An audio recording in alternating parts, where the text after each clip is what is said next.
Peace, peace. You know what it is. It's your man SKYZOO Skyzoo, live out the borough. And this is the NBA Exchange with my man Dexter Henry. You know how you doing it, man. Log on, tap in. Let's get into it.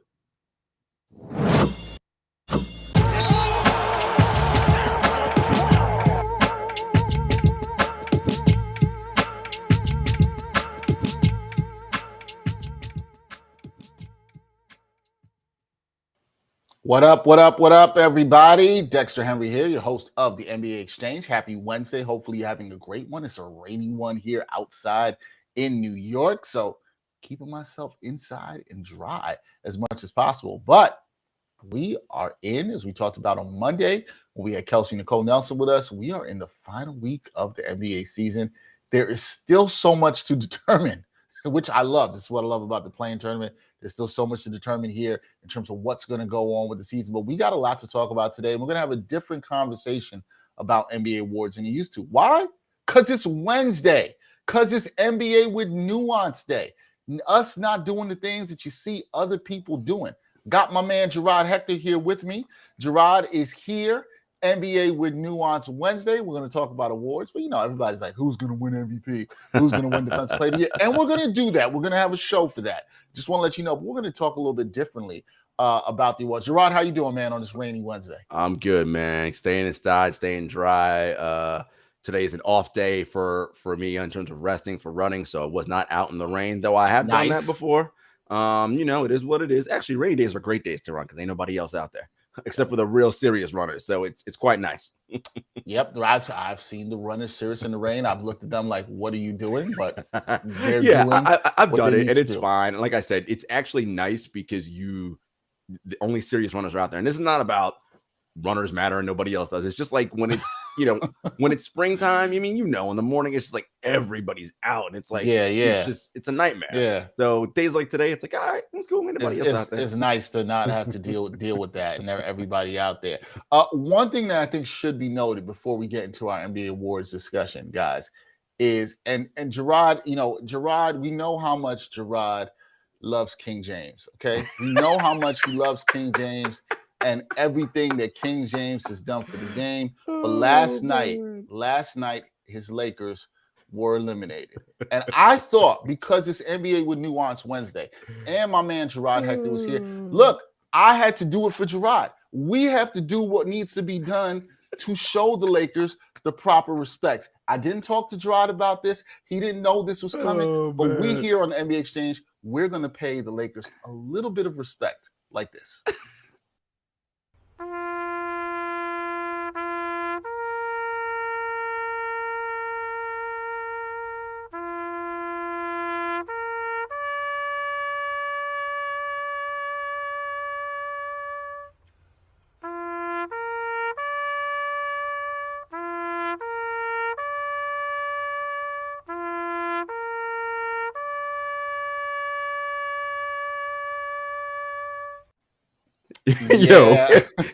He broke out taps. Yo, you gotta play taps on him, man.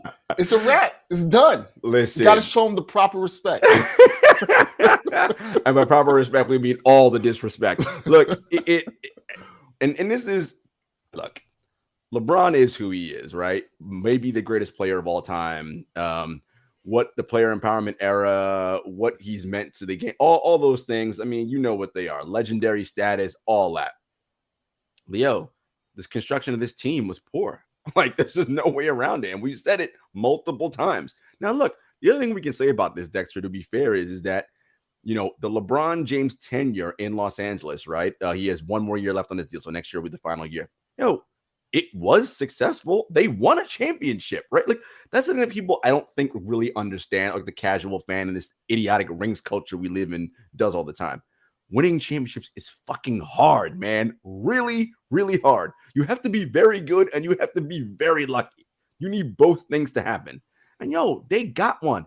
And when your number one player is at the advanced age that he is, the likelihood of that is even less. And so for the fact that the Lakers even have one, kudos to y'all, man.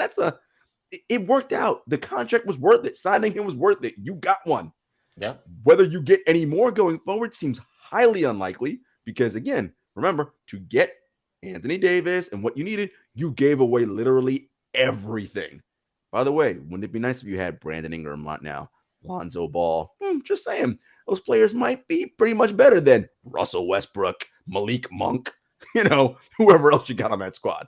But it is what it is, right? So that is the challenge of the NBA, is winning now and also having your team set up to win in the future. It's funny. I'm listening to the JJ Redick, Kevin Durant crossover pod that's been sort of like ballied about on NBA Twitter. And it's fascinating because what I love about that, Dexter, and I talked to you about this before, when players talk to each other, they open up in a way that they don't when they talk to us. It is what it is. And I'm not jealous of it. I mean, I kind of am, actually, because it'd be nice if they talk to us that way. But I understand why they don't. You get the comfortability that's there why it exists. I get right. it. And they talk about, Kevin said, look, when you got a guy like a top 5 guy in the league, and it's like, all right, this guy is and this is one of them dudes, that's when it's time for you to go all in. And that's when it's like, you're not worried about the picks in the future and whatever. And but that's tough though, right? Look at what Philly did with the trust the process era with Sam Hinkie. Henry Abbott Truehoop, my guy over there, we talk about this all the time. Sam Hinkie had the long view. He's like, we got to take the longest view in the room because GMs, coaches get fired every 2-3 years. Well, if that's your life cycle every 2-3 years, you ain't got no time to think about no future. I got to win today, right? So you mortgage in whatever to get the best guys to win now. And the problem is that when you go all in like that and you don't win now, you have now handicapped the franchise for the future as well because the cupboards are bare. And this is your challenge. Cupboards are bare in LA. That's why we had to play taps on them. Yeah, just had to do that. It's what Jarod would have wanted, people. I'm only doing what Jarod would have wanted to do for the people, man. It was there. We had to pay them the proper respect. Man. Like Jarod said, it's probably about all the disrespect. All right, we are going to talk about regular season awards today, actually, and a little bit of postseason. And the reason Jarod brought this topic up for me, we've actually talked about this before off the show, but a lot of times, like I said, we're talking about who won this, we're debating who should get this, blah, blah, blah, blah, blah. But are we doing the best that we can with the awards that we have? Have we made any improvements to these awards and how we look at them? Or should we be adding more awards? Are there awards that we're not giving out? I think these are things all to look at. But I want to start with this for people that don't know. It's like, okay, we're talking about awards. Who cares? I generally don't even like award shows. Let me be the first person to put it out there. But there is importance to these NBA awards, Jarod, especially in terms of nowadays how it can impact people financially. How important are these NBA regular season awards that we debate and discuss every year with nuance? They are very important. Doris Burke, ESPN analyst, said this the other day on the women's NCAA championship final when she's on the Bird Tarasi simulcast. She said, look, what's hard for her is, making these selections about all NBA and MVP and DPOI, et cetera, that determines guys' paychecks and salaries. And, that's a big responsibility. And yes, I understand what you're all going to say, but Jarod, they make millions. Okay, fine. Like, I understand that. But regardless of how much money they make, you decide whether or not what kind of money someone makes based on how they vote. Look at Jason Tatum, right? That contract extension he got because he was not an all-NBA selection was not as much as it could. That cost him, $20 or $30 million? Yes, I get it. To the average person in America, you're not crying. And I'm not saying you should cry about it, that an already well-compensated Jason Tatum is down 20 or 30. I'm not saying that. But my point is that these people's earning potentials are dictated by these awards. And that's a serious deal. So in that respect, in the context of what we're talking about, it is serious. And, whether a guy finishes top 5 in MVP, makes an all-NBA team or an all-defensive or what, those things matter. And so, yes, and not only that, Dexter, we're doing this because this is about the history of the game, right? Right. When you look back at NBA 100 and NBA 125 and all that stuff, who are the guys that made all NBAs? Who are the guys that won MVPs? Who are the guys that finished top 5? All those things matter. And so, we need to give it its proper respect within the context. Absolutely. We really, really, really, truly do need to do that. And I think that you hit the nail on the head there about the importance and how it fits into the history of the game, especially when we look back at it. So with that being said, I want you to talk a little about, before we get into this bit by bit, you've long said it's time for some new NBA awards. It's time for us to do something new with this. Explain to the people why you believe that, why it is time for us to have some new NBA awards, particularly on the regular season side and the postseason side, than we already have. Yeah, I just feel like when we talk about the big award, right, which is MVP, that's the one that everybody focuses on. It's tough because the definition of value is different for every person, right? And that's sort of your challenge, right? And it's like, okay, well, if I view value as X and you view value as something else, we may not arrive at the same conclusion. And I'm not saying we should arrive at the same conclusion, but it opens up the room for so much interpretation. And one of the things I've always championed for is, well, why can't we have an offensive player of the year award? We have a defensive player of the year award. Why can't there be an offensive player of the year award? And an offensive player of the year award isn't necessarily going to be the leading scorer, right? That isn't always what it is. Let's say someone like last year, for instance, when I was looking at the numbers, I thought Nikola Jokic should have been the offensive player of the year award. Now, he also won MVP, and at times where you can win both, like it happens in the NFL, right? Guys can win offensive player of the year and also win MVP at the same time. I mean, it's possible.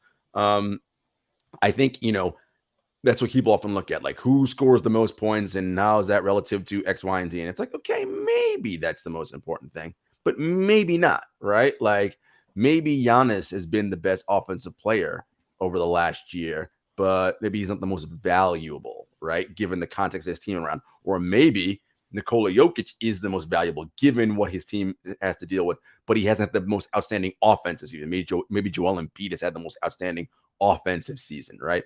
Again, we have a defensive player of the year award, so why not do that? And that, I think, will also help voters when you're into these situations where you're stuck and you're like, I have to reward this other person because what they've done this year cannot go unnoticed, right? And so it's like, okay, MVP goes to X, but offensive player of the year goes to player Y, right? I think that, and I don't think anybody would have an issue with that. I think that would be something that would be well viewed by the basketball public. Sorry about that. I had myself muted for a second. I think so too. And I also think that it's kind of shocking that we haven't done it yet, right? Considering, like you said, we've seen it in other leagues. We've seen this in sports like soccer, where the top goal scorer is awarded. Not saying that it just has to be about scoring, to your point, but we've seen this done before. NFL, as you mentioned, why can't we do this? But let's also shift a little bit to defense, right?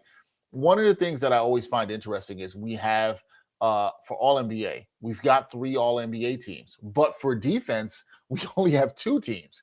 And I've always wondered, why is that? Why do we only have 2 all NBA defensive teams? So Jarod, what do you think about this? I know you have very strong feelings about adding a third all NBA defensive team. When do you think it's time for that to happen? Should we see a third NBA all defensive team? I believe we have lost Jarod. Jarod is a little bit frozen here.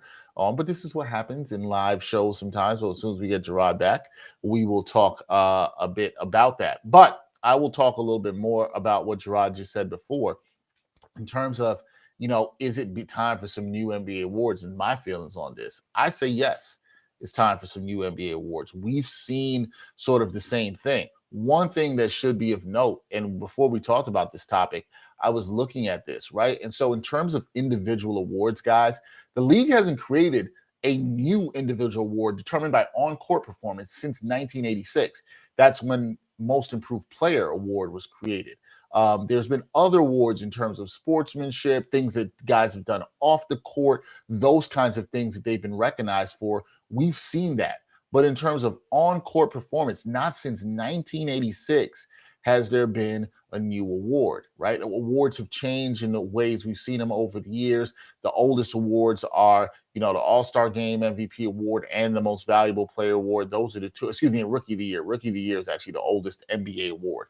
Those are the 2 oldest awards. Then the All-Star Game MVP, then came the League MVP, right? So there's been all these things, but like I said, since 86, there just hasn't been an actual award that is based on court performance. We haven't seen that. And there's a lot of things I think we can go to with that, but I do think the offensive MVP is one of the most logical ones that we could do if we wanted to do. Jarod brought up the fact of Embiid and Jokic and a lot of the talk that's been there. And can you get both on first team All NBA ballots? Well, maybe you wouldn't have to worry about doing that so much if you had an Offensive Player of the Year award. You could reward one of those that won't get MVP, and really award somebody who's just a gifted offensive player, but might not be the most valuable player to their team in terms of wins. Sometimes in some years, there's going to be some guys that have fantastic scoring years and produce great numbers, but it doesn't necessarily translate to winning. Should those dudes be recognized for that? I say yes,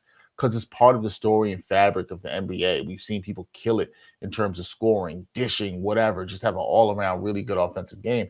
And I do think there's something to that, and I do think those guys should be rewarded for that. So, that's something that we should absolutely look at and see in terms of that and how it should go. There's no reason we shouldn't look at those things and see if we can change it. Yes, I absolutely think so. What we were going to get to with Jarod, he's having some internet connections, but he will be back with us, is, adding that third all-NBA defensive team. As I said, we've got 3 when it comes to all-NBA, but we only have 2 when it comes to defense.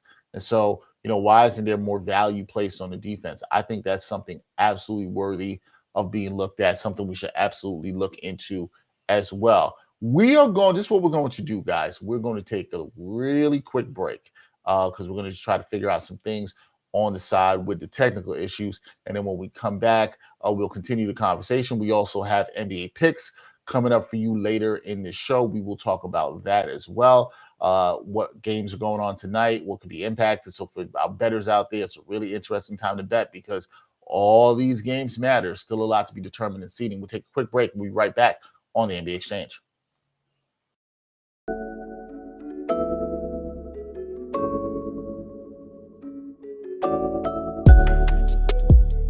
Backpack Broadcasting continues to bring you the best original sports content, but now you can get more of the content you love.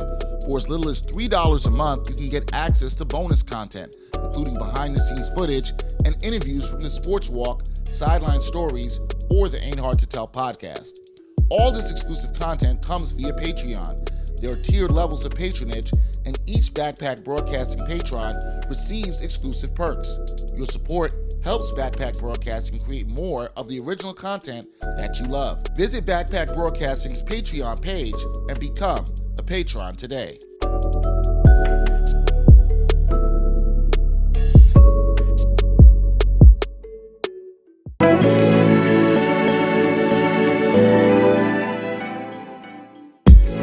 The Sports Walk is back. Watch season 4 of Backpack Broadcasting's original award-winning web series that brings you the opinions of real sports fans in these streets, literally in these streets.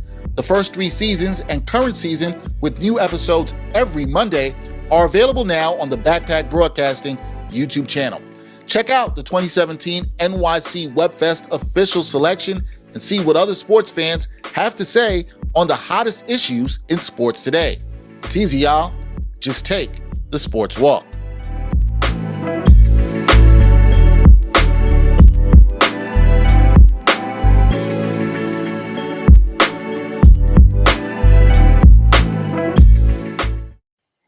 All right, guys, we are back. We have Jarod back with us. A little bit of technical difficulties, but that's how it goes sometimes in live television. But we have Jarod here with us. Jarod, you are back. Glad you were back to join us. It was wild. All of a sudden, you stopped talking. I was like, but then all my other things, I was like, something's happening to the internet here. Yeah, I just saw you were what's funny? I asked a question, and then I was looking at the screen for those of us that, watching. I can see Jarod just as you were seeing us watching. And I was like, oh, Jarod's lips aren't moving. It doesn't look like he's breathing, but the picture is frozen. He is here. He is alive and well.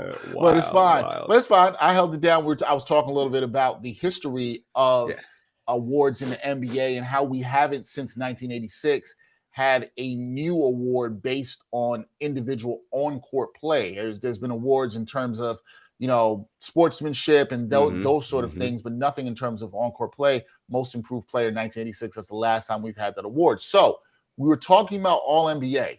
There's 3 teams for All-NBA, as you know, Jarod, and our loyal and viewers and listeners, they know that too. But for all defensive team, there's only 2 teams, right? There's 3 teams for All-NBA, only for all defenses, only 2 teams.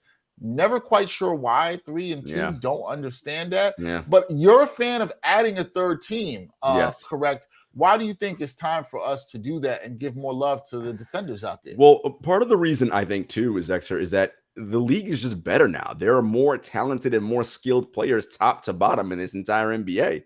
And so, we need to find ways in which to credit and value and honor those people, right? I mean, every year, what do we talk about? Oh, who gets snubbed from All-Star? Oh, who gets snubbed from All NBA? I mean, all defense, only 10 guys. I mean, you're really saying that only 10 players in the NBA worthy of being considered among the best defenders, right? So if you have 15 guys who are all league, right? Why should there be 15 guys that are all defensive, right? I just think it has some consistency there. And then, of course, my third award or third idea for an award, we can talk about that if you like as well. Yeah, no, we'll talk about that too, right? And so you kind of already hit on this one, the offensive player of the year. But I do have this question as well: why do we not have an offensive player of the year award? It also kind of goes to the question: why have we not added a new award since 1986? That's a long time. Yeah. In terms of we have not changed anything in terms of these individual regular season awards. Why do you think there is not an offensive player of the year award? I mean, probably because the NBA and its voters. One of the things that makes sports what it is tradition. And yes, I know. As I see Dexter roll his eyes in the back, tradition is one of those things that makes sports what it is, and why fans latch on to sports so much, and why we love sports so much, right? But if you don't adapt and change, you die, right? And so I talk about this all the time. Look. The way in which we consume sports now is different. It's not like it was 20, 30, 40, 50 years ago. And, we need to evolve and change with the times. And this is not even a big ask or a big evolution ad for an Offensive Player of the Year award, right? I don't think it's anything revolutionary or special about that. I just think that, again, there's so much talent in the league. We have to find ways in which to credit and honor all this talent. I'm with you on that. Okay, so one of the other ones, and I want to be clear on this because posted the link to this show last night, and someone on Facebook saw it and they saw the topic and they were commenting with me back and forth. And I'm going to let Jarod talk about this before I get into that. But one of the things that you've been big on is adding a playoff MVP award. Explain how you see that award working, how it should go, and how it should be awarded. Explain that to the people.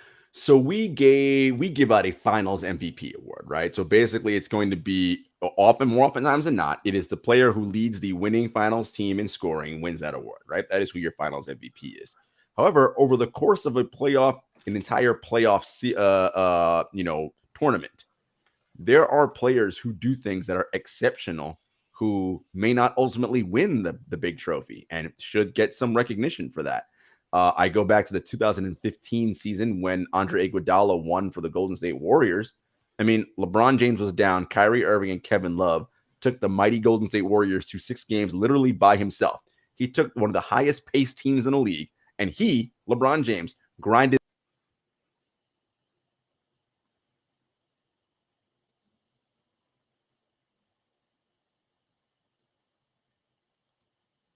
I think we had issues with Jarod's internet again, but the point he was making, which is one of that, LeBron James had a fantastic playoff performance that year in 2016. Just getting that Cavs team to the finals, they had nobody there. He still was able to get it, and that's something that should have been awarded for his excellence during that playoff run. Now, what I was pointing out that I was discussing with somebody before this show on Facebook, it was amazing to me that, or this person found out, I don't want to speak for everybody, but he seemed to believe that or think that the NBA Finals award is the playoff MVP award. Only for me to explain to him, no, that's not it. That's for, as Jarod said, generally supposed to be the best or most valuable player of that final series, not the entire playoffs. We do not have an award that rewards a great performance for the entire playoffs. And, I generally think it would probably, and I asked Jarod about this once he gets back on, is there going to be a minimum amount of rounds? You have to at least play 2 rounds. Is it possible you have to play 3 rounds? What does it take? I'd like to know what his criteria for that is. But to be clear, the NBA Finals MVP award is not an award that gives you the MVP for the entire playoffs, right? It does not do that. To the reference of Andre Iguodala in 2015, winning the award. It's not like Andre Iguodala, who's a very good player, was fantastic or MVP worthy for the Warriors that entire playoffs. I mean, for that entire playoff run, sans the finals, you can argue it was Steph Curry. They used the engine that stirred the gas that made the engine grow, the straw that stirred the drink there. So there was no doubt about that whatsoever. So I think that a playoff MVP award is something that absolutely positively is necessary, needs to work, should be done. I think you could tell the story about some great performances through the playoffs. You could look at somebody even last year didn't get to the finals, whether it's Trae Young. I mean, some years I think it could be two people. I think you could look at Giannis last year and say, yeah, he won the finals MVP, but it was also a very logical and fair choice that he could have won the playoff MVP. You look at what Kevin Durant did and with the injuries last year with Brooklyn, willing that team. I was there in the building for that Game 5 49-point performance masterpiece. Okay, you look at those things and you say, well, could he win a playoff MVP? Sure, he really kept that team alive, and they were, I hate to be reductive and bring it down to, a smaller shoe size away from probably being in the Eastern Conference Finals, and who knows what would have happened. So there's ways I think we could think about awards in terms of honoring other people, as Jarod is saying, and looking at different ways we could do it that tells the whole story. I think Jarod brings up a good point in that the league is as skilled as it's ever been before. There's absolutely positively no doubt about it. We have not seen this much skill in the league. There's better offensive players. There's better defensive players, right? I think the coaching is smarter and better and more innovative than we've ever seen. So you have to, as the skill gets better and players become more skilled, you got to reward that. You got to really tell the story. We have some fantastic defenders in this league. They should definitely be talked about and mentioned in terms of the defense. We should know the top 15. I'm fine. I want to know who the top 15 defenders were in a period of time, across the season, across the era. Those are things I would want to know. I want to know who the best offensive players. If we want to do an all NBA offensive team, I'm fine with that too, because there are players who are fantastically great on offense and not so great on defense, like a Trae Young or somebody else. But these are things that I would want to see as well too. So I do think it's important, and I do think adding a playoff MVP is interesting. I think it also will give, to the point that I was discussing with the person on Facebook, I think it actually will give some more clarity to the finals MVP, because I do not think the person that was talking with me is alone in that thought and thinking that the finals MVP is a sort of playoff MVP award, right? Like, or they want it to be. And I don't, those are two different things. It's just the MVP of that series. But I think having a playoff MVP would add a little bit of more clarity to that. I really think that it would. I think it would add some more clarity to that. Now, in terms of, I also wanted to talk a little bit about, not other than awards, and Jarod and I, at the top of the show, we talked about the Lakers. They got eliminated last night. One of the interesting things I think right now in this NBA, in this final week, we look at the Eastern Conference, guys, and in the Eastern Conference, the top 6 playoff berths have been clinched, okay? It's now just a matter of seeding. How does this all work? How does this play out, right? Number 1 seed looks like it's probably going to go to Miami, okay? It looks like that is going to happen. They have 2 games left to play. They have a 2.5 game lead over Boston, Milwaukee, and Philadelphia. Those are 2, 3, and 4 respectively due to tiebreakers right now. The Heat have won 5 in a row. They're looking good after that fight. We will be talking some Heat basketball on Friday with my man Brian Fonseca. He'll be pumped up to talk about that. So we'll talk a little about them. They look like they're going to be the number 1 seeds. Are they the favorites in the East? Some people think so. Some people do not. That is really interesting. Now, after that, after the top 4 spots, it talks about how 2 to 4, they're all tied at 2.5 games. 5 and 6 right now. Raptors, Bulls. Raptors sitting in the 5th position. Okay. Got a nice win over Atlanta last night, 46-33. They would play the Sixers, would be the road team in the first round right now. It's very possible they could still drop to 6. The Bulls are only a game back of them. The Bulls have a big game tonight against the Boston Celtics. Right now, it's a big game for the Bulls. They have not played well, 4-6 in their last 10. They've lost 2 in a row. If they move up to 5, Toronto goes down to 6. It'll be interesting to see, or Boston drops to 3. It'll be very interesting to see if the Raptors and the Celtics play, with all the vaccination nonsense that's going on around there. Talked about that last week with Josue Pavon when he was on the show and everything that's going on with that. So those are your top 6 right now. The play-in the East is locked, okay? Not in terms of matchups, but in terms of the teams that'll be in the play-in. We know the Cavs will be in the play-in, the Nets will be in the play-in, the Hawks will be in the play-in, and the Hornets will be in the play-in. Now, who plays who and who plays who where, that is still yet to be determined. All the teams, Cleveland, the space between Cleveland and the Hornets is 2.5 games, right? Depends on how much everybody, some teams have 3 games left to play. The Cavs have 2. The rest of the teams have 3. The Cavs have 2 games left to play. So very interesting. The Cavs have lost 2 in a row. Terrible loss last night to the Magic.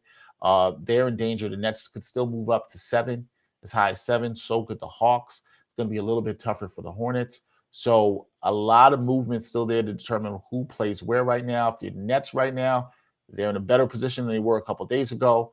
Double elimination. They do not have to play right now if they're at 8. They have double elimination, they would have. If they go down to 9 or 10, they'd be in a single elimination scenario. So it's extremely interesting to see what can go on there. We will see what happens in terms of the East. Now, in terms of the West, all the playoff spots, berths have not been clinched yet, right, in terms of the top 6. 5 have the Jazz, Mavericks, Jazz at 5, Mavericks at 4, Warriors at 3, Grizzlies at 2. Suns obviously dominating the league 63-16. They are at 1. The Nuggets still have not clinched a playoff spot at 47-33. They're half game behind the Jazz, who moved ahead of them for the 5th spot right now. The Timberwolves, who had a tough loss last night, they really needed that game. They're a game behind the Nuggets. 2 games behind the Nuggets, full games behind the Nuggets. They have 2 games to play. So do the Nuggets in their 2 full games. So they're going to need to win out and need the Nuggets to lose both. And I'm actually not sure what the tie-breaking situation is there, but that's the hope. So Nuggets win 1. They're in at the 6. Timberwolves need to win out here if they want to avoid the play-in. Right? The rest of the play-in berths, they're all locked by virtue of the Lakers being eliminated last night. That means the Clippers, the Pelicans, San Antonio will all be in the play-in. Now, the Clippers, they're pretty much stuck at 8 in the 8th spot right now. So it'll be very interesting. They can't get any higher than that. The Timberwolves, if they make the play-in, they're going to be 7. That is what it is. The Pelicans and the Spurs, they could flip-flop for 9-10. We will see how that goes. All right. My man Jarod Hector is back. I spent a lot of time. See, this is doing TV for a long time. You got to know how to fill the space, how to talk live. You got to get it going. So we just talked a little bit about the NBA here, and we got it done. But I'm going to bring Jarod in here. Jarod is back with us. Jarod, I don't have any audio for you. No audio for you for right now. We got no audio for Jarod right now. But don't worry, we'll fix that. One other technical difficulty. What does it matter? Wi-Fi doesn't work sometimes. Sometimes the audio doesn't work. It's fine. Jarod will be back with us in a second. But very interesting scenarios, guys, in the play-in and playoff situation right now. So very interesting. Jarod, are you with us? There we go. Check. Your mic sounds nice. Check 1, check 2. Yeah, my mic's. Are you get? Listen, this is we're dealing with technology. When the rain comes, this happens sometimes. It is. I mean, listen. All I'm going to say right now is let's just hop into this real quick because who knows what's going to happen in 10 more minutes. So that is true. Let's get into it. Let's go right back. You were talking about adding the playoff MVP award. So just similar to what the NHL does, right? With the Conn Smythe Trophy, right? Where it is awarded to the entire playoff MVP, right? As opposed to just the person who is on the winning team in the final. And let's be fair, like the person who we've seen losers, that sounds terrible, but we've seen the people who've lost the Stanley Cup final win that award. So I just think that, again, who is the most valuable player to his team during the entire playoff tournament? It oftentimes is a winner, but sometimes it's not, right? Like sometimes you can put up a historic run. Let's say your team gets to the conference finals, 7 games, and the finals is a dud one way or the other, and no one really stands out, but your team wouldn't have gotten to 7 games of the finals without you. Hey, man, and you put up historic numbers. That should be rewarded, right? But it's a problem that we have, I think, optically, with quote unquote losers winning, right? Like that is like, right. That's part of American exceptionalism and our whole thing about like the individual triumphs over all and all these silly, ridiculous narratives that we like that tell good stories, but that isn't always necessarily true. It is not. Do you think that it gives some more clarity to the finals MVP award? Because I was saying this when you were gone, that there was somebody before I did the show who saw the topic and was like, wait, but isn't the finals MVP award, isn't that the playoff MVP? And I was like, no. And explaining that it's just the finals, it's just for that series, right? Like it's just that. This kind of gives some distinction. And for you, could it be somebody that lost in the conference finals? Could they get the playoff MVP award? Would that be a possibility for you? Is there a minimum amount of rounds that would have to be played? Yeah, I think you'd have to put up historic numbers if your team lost in the conference semis, right? Okay. And I mean historic. Like you would be averaging damn near 50 a night, right? Like something like that. Close to what Kevin Durant did like last year with the Brooklyn Nets to the Milwaukee Bucks. I actually mentioned that as an example. I mentioned that, right? So something close to that. And even that may not be enough. But I think, conference finals, again, your team advances that far, 7 games, and you just, again, you've done historic. And then let's say the finals turns out to be a dud. It's a 4-game sweep, or in this finals, nobody stands out as being particularly excellent in that finals. It's like, but we have to give it to someone who wins on a finals team. So whoever led the finals team in scoring, okay, we'll give it to that person. And it's like, but were they the playoff MVP? Right. Right. No, it'll be interesting. I'm for it. I like all these changes. Okay, here's another thing. This came from my question on this came from the person who brought up this conversation with me. Should players get hardware for leading the league in various categories? So should we give some hardware to the assist leader, to the scoring leader, to the rebound leader? Should we give awards in terms of that? What do you think about that? So we know that, whoever leads the league in scoring is a thing, and whoever leads the league in assists is a thing. But do they act? I think they get something, right? Don't they get some? I think they get something in the mail. Kevin Durant. I think Kevin Durant talked about it. You get something from the league. I don't know what it is, but it doesn't look like how the MVP trophy looks, right? Like it doesn't look like that, but but you get something when you are leading the league in scoring, etc. Okay, that I'm for, and I like that. Here's my last thing, because I did not like when this happened. I'm not a big fan of the NBA award show because I don't like award shows. But I would like to see them return to giving the individual NBA awards during the playoffs. There was something cool to me about getting the MVP on the trophy, giving the trophy to the person on the court. They get to hold it up in front of the fans. The fans get to enjoy it with them. They've taken that out, and I do not like that at all whatsoever. I do not like this award show. Look, I know what you're going to say, Jarod. Dex, you're in the broadcast journalism. You know it. This is to have another show so we can. No, I wasn't going to say that. Oh, you're not going to go with that. Okay. I was going to say the reason why you like it is to see when someone gets the MVP award and they get punked by somebody else that same night on the floor. That's probably why you like it. I do like something about that. I do like something about that. Or the awkward situation of when the We Believe Warriors knocked out the Mavericks. And they couldn't hand Dirk the trophy in the second round like they should have, because he didn't make it. I do think there's something cool about the person getting it, and the fans cheering them and serenading them. There's something cool about that. I do like that. But the league has to put on a show. We know how that goes. All right. We don't know what's going to happen with Jarod's internet. So what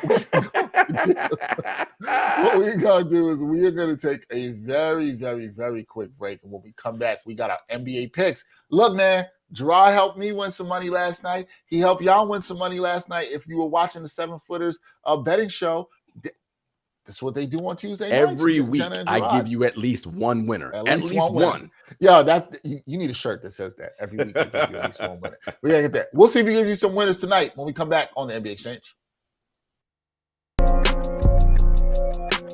Are you looking for a better way to play player props or daily fantasy sports? Well, look no further than Prize Picks. Prize Picks is the leading over-under daily fantasy game. Why? Because it's so easy to use and win. You can make your picks in under 30 seconds and win up to 10 times your money in one day. Right now, we have a special offer for our viewers and listeners of the NBA Exchange. All you got to do is sign up now and use the promo code NBAEX. Prize Picks will match your first deposit up to $100. Yep, that's right. They'll match your first deposit up to $100. So, join the over 150,000 others who found a better way to play and download the Prize Picks app today.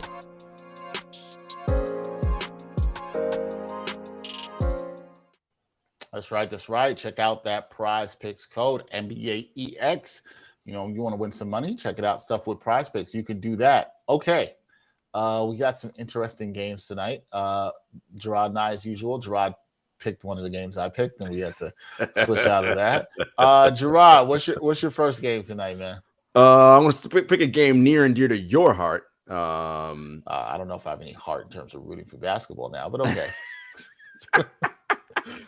Knicks versus Nets. Woohoo! Second night of a back-to-back for Brooklyn. Nets 5-point favorites. Stephen Bond Daily News came out with a piece, I think, yesterday that said Knicks looking for revenge against the Nets, and just hyping up whatever. I mean, look, the Nets won the first 3 games of the series. Even if the Knicks do win tonight, okay, great. Like, you're eliminated. You're not making the playoffs. However, it is the first time that Kyrie and KD will be in Madison Square Garden this season, with full fans in attendance, and we know what that means because they were the 2 players that were supposed to go to New York and, change around that franchise's fortune. It didn't happen. I mean, listen, that was the talk. I'm not saying that was the talk, right? Why you got to be bringing up old stuff?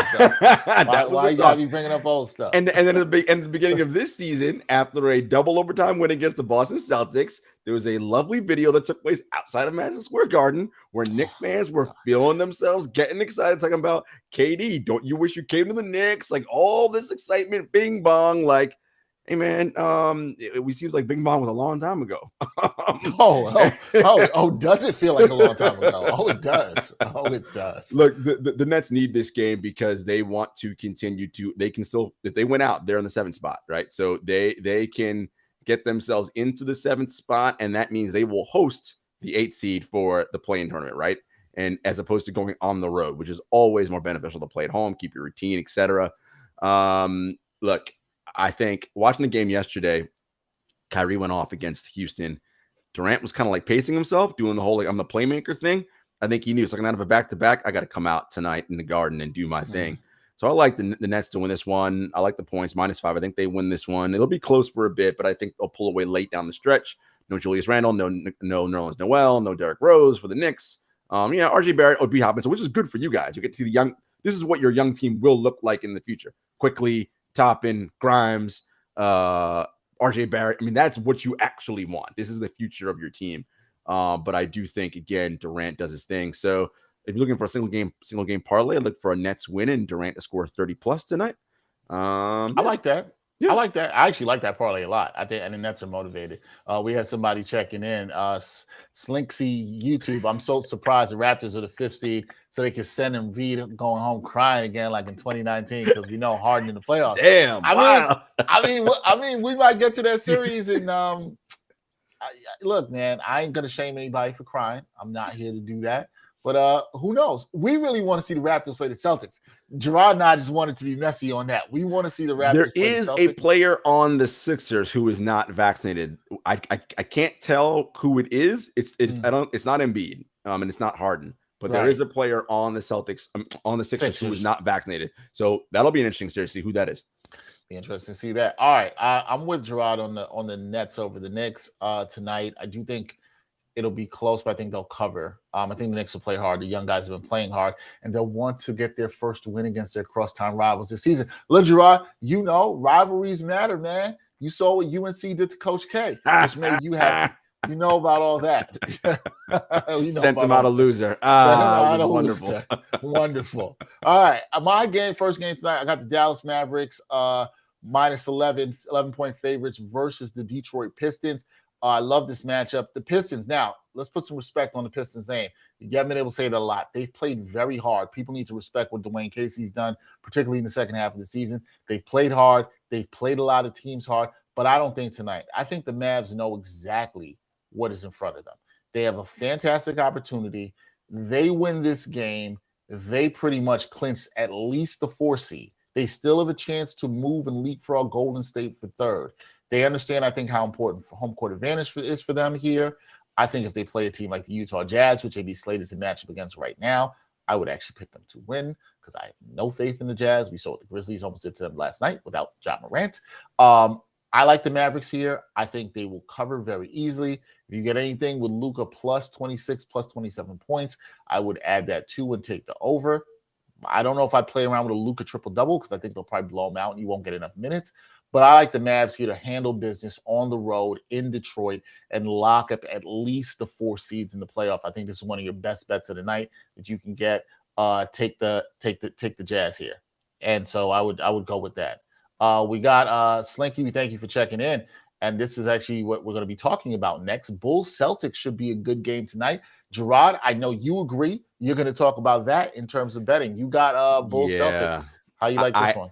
I was hoping it would not be the second out of a back-to-back for Chicago. That would make it an even better game because, again, I want Boston to lose so they can end up closer to playing Toronto in the postseason.